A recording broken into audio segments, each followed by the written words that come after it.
आज हम बात करने वाले हैं कि ई कॉमर्स वेबसाइट्स क्या होती हैं। चाहे आपका शॉपिफाई पे स्टोर है, वू कॉमर्स यूज कर रहे हैं या मजेंटो यूज कर रहे हैं अपने ई कॉमर्स स्टोर को बिल्ड करने के लिए, तो आज मैं आपको बताने वाला हूं ऐसी टेक्निक्स जो आपने अपने ई कॉमर्स स्टोर पर अप्लाई करनी है अगर आप गूगल ऑर्गेनिक ट्रैफिक रिसीव करना चाहते हैं। यानी कि in short e commerce store का एसईओ कैसे किया जाता है। तो अगर आज तक आप समझते थे कि ई कॉमर्स स्टोर का एसईओ करना बहुत मुश्किल चीज है, तो इस वीडियो के बाद वो मेथड बहुत ज्यादा आसान होने वाला है। इस वीडियो का आपने एंड तक देखना है, क्योंकि ई कॉमर्स स्टोर की कीवर्ड रिसर्च कैसे की जाती है और उसके आइडियाज कैसे निकाले जाते हैं, ऑन पेज एसईओ कैसे की जाती है, कॉपी राइटिंग कैसे की जाती है, internal linking, technical issues, link building जिसे बैकलिंक्स के नाम से भी जाना जाता है, जो कि ऑन साइड एसईओ का इंपॉर्टेंट फैक्टर है। उसके अलावा अगर आप ब्रांड बिल्ड करने वाले हैं उसे ई कॉमर्स स्टोर को, तो उसकी एडवर्टाइजिंग कैसे करनी होगी। आज की शर्ट जो मैंने पहन रखी है वो आई है स्टोन हार्बर की तरफ से। ये बहुत अच्छी डील्स ऑफर कर रहे हैं अपनी वेबसाइट पर, तो इनकी वेबसाइट जरूर विजिट करें और डिस्काउंटेड प्राइस के अंदर बहुत अच्छी क्वालिटी की आइटम्स रिसीव करें। उसके अलावा आप फेसबुक और इंस्टाग्राम पे भी फॉलो कर सकते हैं इनको। तो अगर आप मुझे पहली दफा देख रहे हैं और एक्साइटेड है इसी वीडियो के लिए, तो चेक कर लें कि आपने यूट्यूब चैनल सब्सक्राइब कर रखा है, फेसबुक पे पेज फॉलो किया हुआ है और उसके अलावा इंस्टाग्राम पे ही फॉलो कर सकते हैं।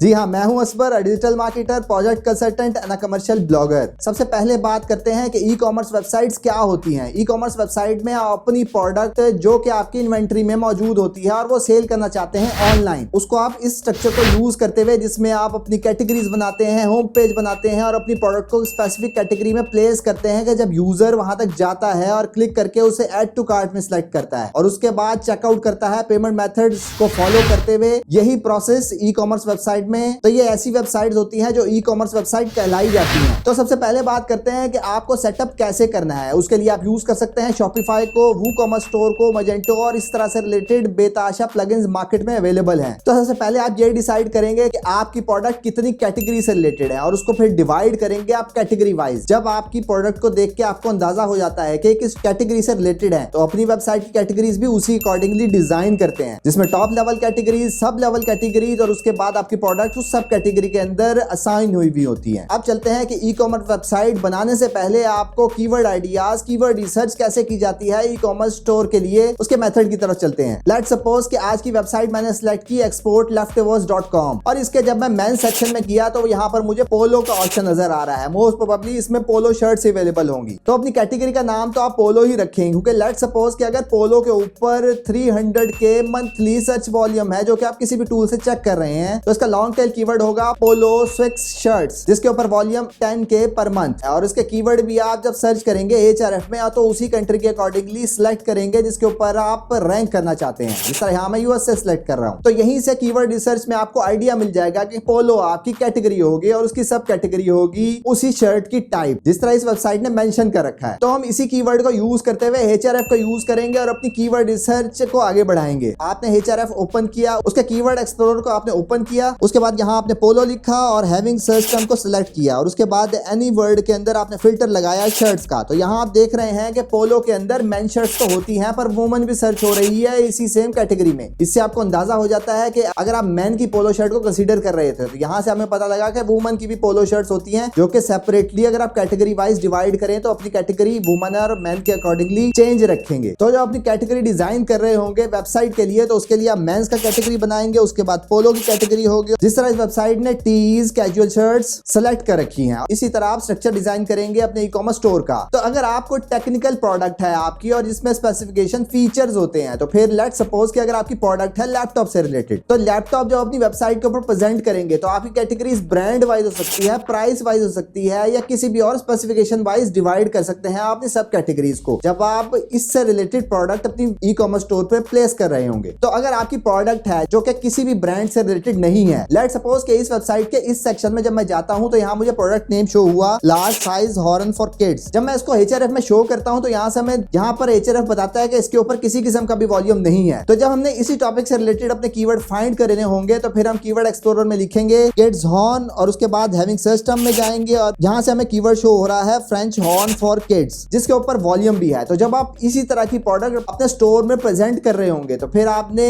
अपना टाइटल, प्रोडक्ट का टाइटल ऐसा होना चाहिए जिसके ऊपर वॉल्यूम भी हो, यानी कि आप इसको स्पेसिफाई कर सकते हैं ब्रांड्स के साथ, कलर ऐड कर सकते हैं, उसकी टाइप ऐड कर सकते हैं, उसका डिजाइन ऐड कर सकते हैं, यहाँ तक कि आप अगर वो मैन के लिए है तो मैन मेंशन करेंगे, वुमन के लिए है तो वुमन मेंशन करेंगे अपनी प्रोडक्ट नेम के साथ। नहीं तो अगर आप इस वेबसाइट जैसा टाइटल यूज करेंगे तो फिर गूगल सर्च आपको कुछ नहीं देने वाला क्योंकि उसके ऊपर विजिटर ही नहीं है। जिस तरह मैं Amazon में सर्च करता हूं तो इसी सेम प्रोडक्ट से रिलेटेड मेरे पास ये प्रोडक्ट शो हुई जिसका नाम है पगी पेड्रोस प्लास्टिक वोजिला स्टेडियम हॉट 26 इंच। अब आप देख सकते हैं कि इसी सेम प्रोडक्ट ने बहुत अच्छे से SEO कर रखा है अपनी लिस्टिंग का Amazon में, यानी कि इसने अपना ब्रांड नेम मेंशन कर रखा है, उस प्रोडक्ट की टाइप मेंशन कर रखी है, प्रोडक्ट का नाम मेंशन कर रखा है, यहाँ तक कि उसका साइज भी मेंशन कर रखा है इसी प्रोडक्ट में। तो आप सेम स्ट्रक्चर को फॉलो करेंगे अपने ई-कॉमर्स स्टोर के लिए भी। सेम इसी तरह अगर आप ब्रांड्स को सेल आउट कर रहे हैं अपने ई-कॉमर्स स्टोर पे, किसी भी ब्रांड नेम का वर्ड कीवर्ड एक्सप्लोरर के HRF के इस सेक्शन में एंटर करेंगे। उसी तरह कंट्री सिलेक्ट करेंगे अगर आप जिस भी कंट्री के ऊपर अपना स्टोर रैंक करना चाहते हैं। डेनिम लिखेंगे,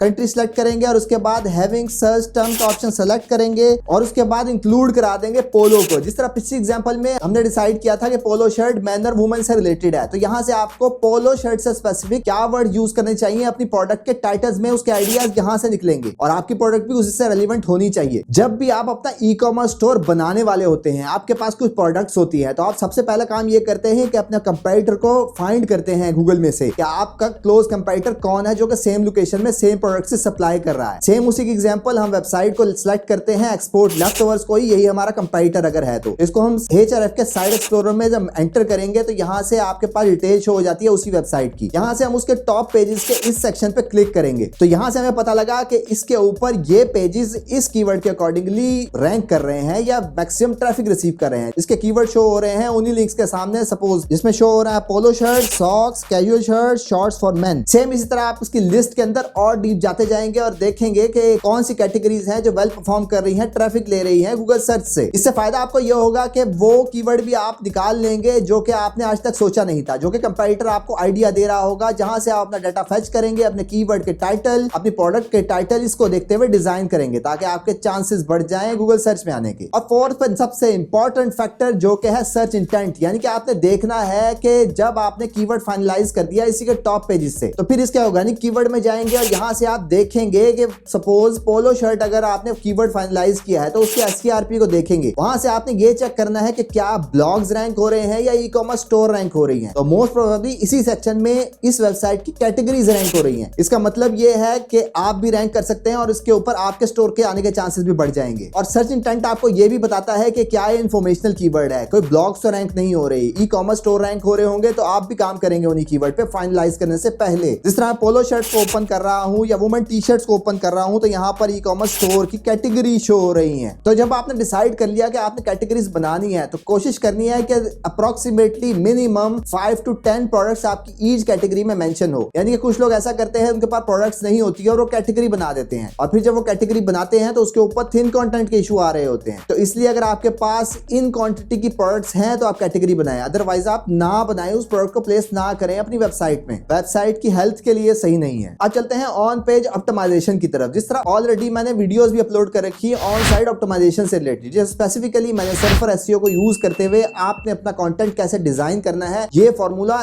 ई-कॉमर्स स्टोर पे भी सेम इसी तरह अप्लाई होता है। तो अगर आपने वो वीडियो नहीं देखी है तो इस वीडियो के बाद उसको जरूर देखिएगा। तो जब आप टाइटल डिजाइन कर रहे होते हैं अपनी ही प्रोडक्ट्स का तो उसमें चीज ये देखनी है आपने कि आपका कंपटीटर जो टाइटल यूज कर रहा है उसके अकॉर्डिंगली थोड़ा बहुत आप चेंजेस करेंगे अपने टाइटल में। दूसरी ई-कॉमर्स स्टोर की गलती सबसे बड़ी ये होती है कि वो टेम्पलेटेड वर्जन यूज कर रहे होते हैं। लेट्स सपोज कि अगर वो यूज कर रहे हैं ऑल इन वन SEO या कोई भी SEO का प्लगइन यूज कर रहे हैं तो फिर वो टेम्पलेट बना रहे होते हैं, यानी कि अपनी वेबसाइट का टाइटल उस प्रोडक्ट के टाइटल के साथ अटैच कर रहे होते हैं, जो कि सबसे बड़ी मिस्टेक है। आपने कंट्रोल करना होता है। अगर आप ऑटो एक्सटेंडर यूज करेंगे उसके अंदर तो फिर आपकी SEO आइडियली हैंडल नहीं होगी, क्योंकि फिर आपके टाइटल गूगल में डॉट करके शो हो रहे होते हैं, यानी कंप्लीट टाइटल नहीं शो हो रहा होता, जो कि बैड इंपैक्ट डालता है आपके यूजर पे गूगल सर्च में से। दूसरा नंबर पे आती है डिस्क्रिप्शन, यानी कि ये डिस्क्रिप्शन मेटा डिस्क्रिप्शन डिस्क्रिप्शन है। जब भी आप मेटा डिस्क्रिप्शन लिखे किसी भी प्लगइन को यूज करते हुए, use to all in one SEO Rank Math अगर आप यूज कर रहे हैं अपने वूकॉमर्स स्टोर के लिए, तो फिर आप डिस्क्रिप्शन यूनिक राइट करें। Most of the user manufacturer की ही डिस्क्रिप्शन यूज कर रहे होते हैं और बाद में कहते हैं रैंक नहीं हो रही। जब आपकी डिस्क्रिप्शन यूनिक नहीं होगी तो फिर आपके रैंकिंग के चांसेस भी बहुत कम हो जाएंगे। उसके बाद अपने H1 और H2 जो कि मोस्ट प्रोबेबली आपका प्रोडक्ट का टाइटल ही होता है, जिस तरह आपने कीवर्ड रिसर्च करते हुए मैंने आपको आइडिया दिया था, सेम उसी आइडिया के तहत अपना H1 टाइटल डिसाइड करेंगे जो कि आपके प्रोडक्ट का टाइटल होगा। तो H2 भी अगर आप बना रहे हैं अपनी डिस्क्रिप्शन या कंटेंट की लिस्टिंग में तो फिर आप इसी फैक्टर्स का ख्याल रखेंगे। फोर्थ पे आती है इमेज ऑप्टिमाइजेशन। जैसे कि आप सब लोगों को पता है कि 4 to 5 पिक्चर्स यूज कर रहे होते हैं ई कॉमर्स स्टोर में, जो कि जूमेबल होनी चाहिए, क्लियरली उसका क्वालिटी और स्टफ और टेक्सचर क्लियरली विजिबल होना चाहिए। वो तो आप पिक्चर्स प्लेस करेंगे ही, पर उसके ऑल टैग जरूर मेंशन करने हैं। वो ही बताती है कि आपकी पिक्चर इस प्रोडक्ट के टाइटल से रिलेटेड है और वहां से गूगल इमेजेस से भी ट्रैफिक आने के चांसेस बहुत बढ़ जाते हैं। उसके बाद मोस्ट इंपॉर्टेंट फैक्टर है यूआरएल के यूआरएल भी आप इसी तरह डिजाइन करेंगे। तो जब आप वेडिंग रिंग सेल आउट कर रहे होंगे तो आपका यूआरएल स्ट्रक्चर बनेगा आपकी वेबसाइट का नाम .com और उसके बाद वेडिंग रिंग्स और उसके बाद फर्दर प्लस साइज कर सकते हैं या ब्रांड नेम के साथ आप अपना यूआरएल स्ट्रक्चर बनाएंगे। तो अगर आपकी स्पेसिफिकली किसी एक टॉपिक के ऊपर वेबसाइट है तो फिर आपका यूआरएल स्ट्रक्चर होगा वेबसाइट का नाम और उसके बाद आप डायरेक्टली प्रोडक्ट नेम को यूज करेंगे अगर आप एक नीड से रेलिवेंट ही प्रोडक्ट सेल आउट कर रहे हैं। नंबर 6 पे आता है कॉपी राइटिंग, यानी कि आपने अपनी डिस्क्रिप्शन कैसे राइट करनी है। उसके लिए भी मोस्ट इंपॉर्टेंट थिंग यही है कि आपकी डिस्क्रिप्शन यूनिक होनी चाहिए। आपकी प्रोडक्ट का नाम आपके डिस्क्रिप्शन में जरूर मेंशन होना चाहिए आपकी लिस्टिंग के अंदर। और इसी तरह आपने बहुत ज्यादा कैटेगरीज भी नहीं बनानी, अपनी कैटेगरीज को मिनिमम रखना है, यानी कि 3 क्लिक्स में आपका यूजर आपकी एंड ऑफ द प्रोडक्ट तक पहुंच जाए। सेम उसी तरह अगर आप कैटेगरीज क्रिएट कर रहे हैं अपना स्ट्रक्चर, तो अगर आपके पास 5 to 10 प्रोडक्ट्स है किसी भी कैटेगरी से रिलेटेड, फिर आप कैटेगरी बनाएंगे, अदरवाइज उसको कोई मिसलेनियस सेक्शन में ही प्लेस करेंगे ताकि आपको थिन कंटेंट गूगल के सर्च में आपकी वेबसाइट बेस्ट परफॉर्म कर सके। और बहुत ज्यादा बड़ी डिस्क्रिप्शन लिख लेते हैं लोग, 1000, 2000, 5000 वर्ड्स तक लिख देते हैं अपनी प्रोडक्ट के डिस्क्रिप्शन में। यह भी जरूरी नहीं है क्योंकि टू द पॉइंट स्पेसिफिकेशन लिखनी होती है, आपने बहुत अच्छी लिखी होनी चाहिए और उसके अलावा उसी टॉपिक से रिलेटेड जितने भी क्वेश्चंस लोगों के होते हैं उनके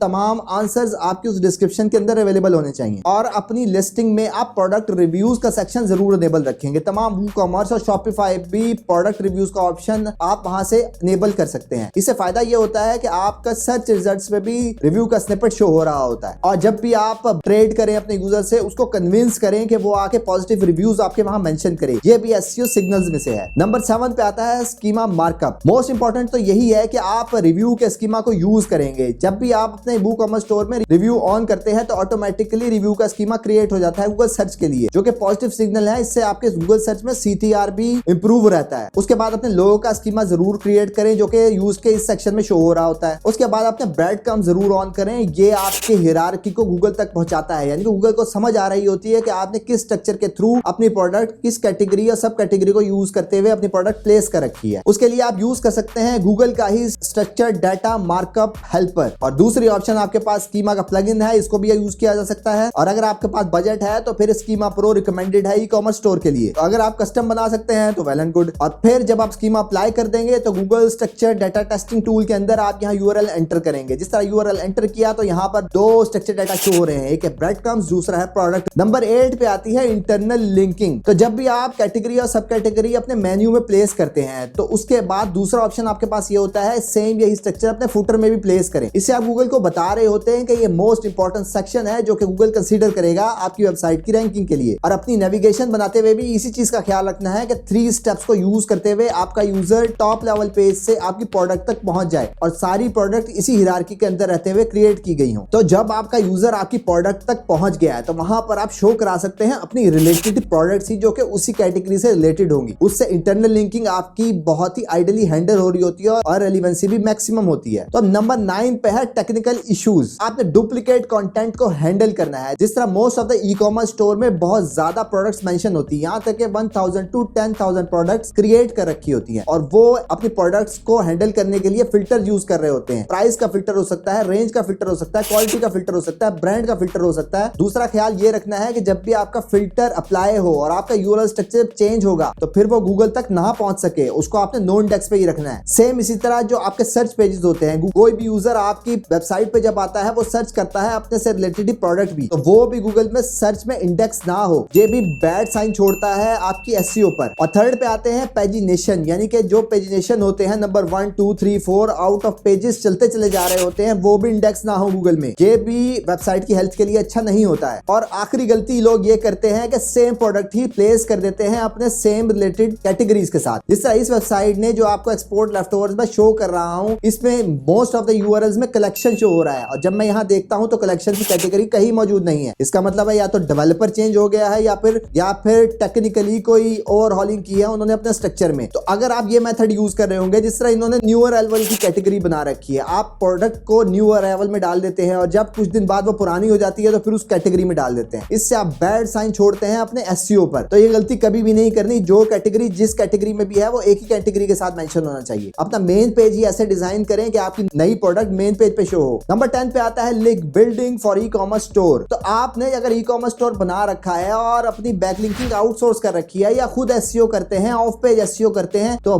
मंथली अपने बैकलिंक जरूर चेक करें। मूव्स को यूज कर सकते हैं आप स्पैम स्कोर चेक करने के लिए। जो का भी स्पैम स्कोर हाई हो को इमीडिएटली डिसअवो करें गूगल सर्च कंसोल के इस सेक्शन में। जैसे कि लोग ई कॉमर्स स्टोर बना देते हैं और फिर अगर थोड़ी बहुत सेल्स भी आना शुरू हो जाती हैं तो फिर शायद समझते हैं कि लिंक बिल्डिंग नहीं करनी चाहिए। ये बिल्कुल गलत प्रैक्टिस है, क्योंकि अभी तक आपने मेन कीवर्ड्स पे रैंक नहीं किया जिसके ऊपर से मैक्सिमम सेल आने वाली है। तो फिर कभी भी इग्नोर नहीं करना और लिंक बिल्डिंग की प्रैक्टिस जरूर फॉलो करनी है। उसके लिए आप एग्जांपल यूज कर सकते हैं जिससे आपको बैकलिंकिंग के आइडियाज मिल जाएंगे। जब आपने एक्सपोर्ट लेफ्टओवर्स को साइट एक्सप्लोरर में एंटर किया तो यहाँ पर आपको एक ऑप्शन शो होता है कंपीटिंग डोमेन्स का। इस ऑप्शन को आप एंटर करेंगे तो यहाँ पे आपको एक लंबी चौड़ी लिस्ट नजर आ जाएगी जो कि आप ही टॉपिक से रिलेटेड होगी और आपके कंपैरेटर होंगे। तो फिर आप एचआरएफ के ही लिंक इंटरसेक्ट सेक्शन में जाएंगे। यहाँ पर जाकर आप टॉप 3 कंपैरेटर उसी सेक्शन में जो अभी आपने लिस्ट निकाली थी उसमें टॉप 3 कंपैरेटर को कॉपी करेंगे और यहाँ पे इस सेक्शन में डाल देंगे और उसके नीचे अपना ब्रांड नेम, सपोज आपकी वेबसाइट एक्सपोर्ट लेफ्टओवर्स है, उसको कॉपी करेंगे और उसी के एंड सेक्शन में प्लेस कर देंगे। जब आप इसको एंटर करेंगे तो यहाँ से आपको वो कॉमन लिंक्स बता देगा जहां पर इन 3 वेबसाइट्स के कॉमन लिंक्स हैं। जब उन 3 के लिंक्स लगे हुए हैं तो आप भी अपना लिंक वहां प्लेस कर सकते हैं और बहुत आसानी से प्लेस कर सकते हैं। उसके लिए यहां तक कि अगर आपको पे भी करना पड़ता है उन वेबसाइट को तो इमीडिएटली पे करें अगर वो हाई अथॉरिटी है और अपना लिंक वहां क्रिएट करें। उसके बाद आप वेयर टू बाय की क्वेरी को इस पैटर्न के साथ जब यूज करेंगे तो फिर आपको आइडियाज मिल जाएंगे कि कौन सी वेबसाइट है जहां पर आप अपने लिंक क्रिएट कर सकते हैं। और अगर आप प्रेस रिलीज लेना चाहते हैं या अच्छी रिव्यूज वेबसाइट से रिव्यू लेना चाहते हैं तो फिर आप लिखेंगे इनटाइटल पोलो शर्ट्स इनटाइटल कॉलन रिव्यू। तो यहाँ से लिस्ट में आपको ऐसी वेबसाइट निकल आएंगी जो कि रिव्यू दे रही होंगी आपके कंपैरेटर के। तो फिर आप अपने लिंक्स भी बाहर क्रिएट करवाएंगे अगर वो हाई अथॉरिटी है। उसके लिए आप सिंपली उनके कॉन्टैक्ट फॉर्म में जाएंगे और वहां जाकर अपना मैसेज क्रिएट करेंगे और सेम उसी तरह आप वहां ये भी बता सकते हैं कि आपने कंपैरेटर का लिंक लगा रखा है तो मैं भी उसी तरह की सर्विसेज प्रोवाइड कर रहा हूं, आप मेरा लिंक भी प्लेस करें। नंबर 11 पे आता है कंटेंट मार्केटिंग। ब्लॉगिंग बहुत ज्यादा इंपॉर्टेंट रोल रखती है स्टोर के साथ, यानी कि आप ब्लॉग का एक अलग सेक्शन भी बना सकते हैं जहां पे आप रैंडमली ब्लॉग्स भी राइट कर सकते हैं और वहां से आपकी इंटरनल लिंकिंग भी स्ट्रांग होगी, यानी कि आपकी प्रोडक्ट की रैंकिंग भी इंप्रूव होगी जब उन्हीं पोस्ट से